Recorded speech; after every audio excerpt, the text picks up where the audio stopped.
we start with the Bobby Orr stat, and then Matthews gets in on the action. He has 9 goals in 5 games. That is tied for the most since 1943-44. The other guys to do it, Ovi, Lemieux, Bossy, and his teammate Patrick Marleau. Like, that's a pretty good group that he is with his 9 goals in 5 games.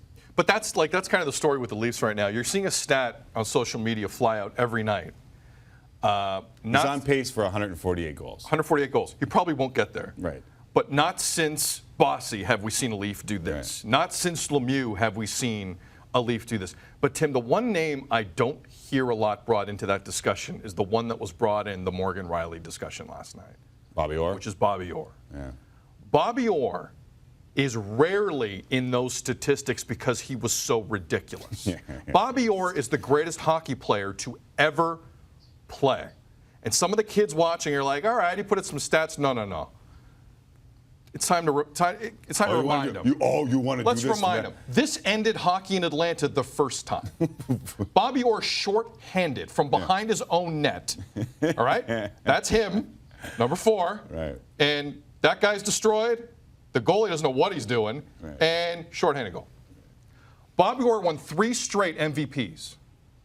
8 Norris trophies. If you are in the same breath breaths in English as that guy, even through 5 games. Yes, of all the Matthews stuff and the Tavares and that's impressive.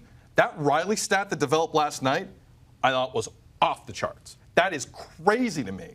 The start that Morgan Riley. Let me give you something that scared me a little bit. Auston Matthews, with this power play, he needed 60 games to score 3 power play goals last year.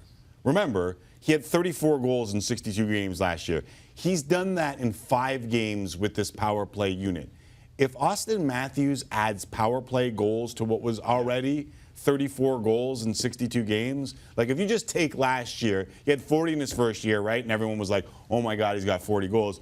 It projects to 45 if he's healthy for 82 last year. Like, what are they on pace to do, and is it real? Like, we knew that they would score goals this year. We assumed Everybody knew that they would score goals. They scored goals last year. Right. Yeah. They were second in the league in goals scored, and there was the idea that they just added John Tavares, who is really good, so they'll probably score more goals if they are healthy. But is this real? I think Matthews is scoring 50. I think that's real. How can you not after? And with the time he's going to get on the power play, how can you not with this kind of start? But I mean outscore their mistakes and that's what you're saying. Yeah, Okay. because think about who they've played so far. It's quite the list. It's quite the list. Habs lost to the Sens, Chicago Blackhawks, Stars, Wings all missed the playoffs last year. Now, I don't know what the Stars are this year. Stars are getting some hype, but I don't know what the Hawks are this year. They missed the playoffs. But they missed the playoffs last year. Yes. And as you mentioned, Washington on Saturday, and then LA Monday, Pittsburgh on Tuesday. Are we about to see the Leafs come crashing back down to earth? Because what we're seeing right now is not sustainable, right? I think we can all agree to that, even though a lot of Leaf fans want to think that Matthews is actually on pace for 148 goals. I don't know if all goals. of Leaf Nation will agree with that, Right. but they're supposed to not to agree with that because they're Leafs Nation. Right. I understand that. I don't think it's sustainable at all. Are we talking about a 60-goal scorer? No. I don't think he's going to hit 60. I don't think he's going to hit 60. Which one?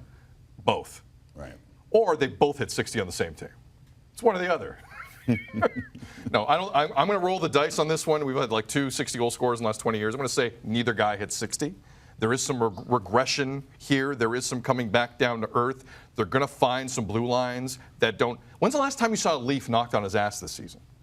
Yeah, there's going to be some teams. There has been zero physical resistance from any team they have faced. Now, this is also the modern day NHL, last night in Nashville aside, where guys are allowed to skate and kind of do their thing a lot more than they did 10 years ago. But someone's going to look at the tape, because there was a member of the Red Wings who knocked down the Leaf in the third period last night, and I thought it was jarring because I haven't seen it this year. I haven't seen any other team take a physical tone with this hockey club and someone getting Matthews or Tavares or Morgan Riley's face and say, all right, you're having fun? Let's see you have fun now on your ass. And let's not forget how the Washington Capitals ended up winning the Stanley Cup last year, right?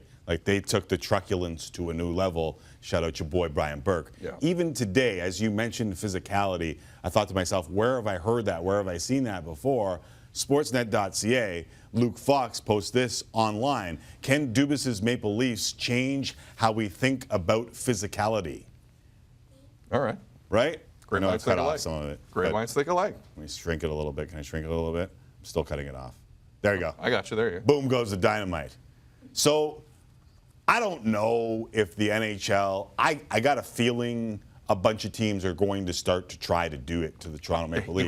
You have to. But here's the problem. And it was the problem back when the Vancouver Canucks went to the Stanley Cup final was the power play was so lethal that if you took it over the line, they would make you pay repeatedly. Right. Right?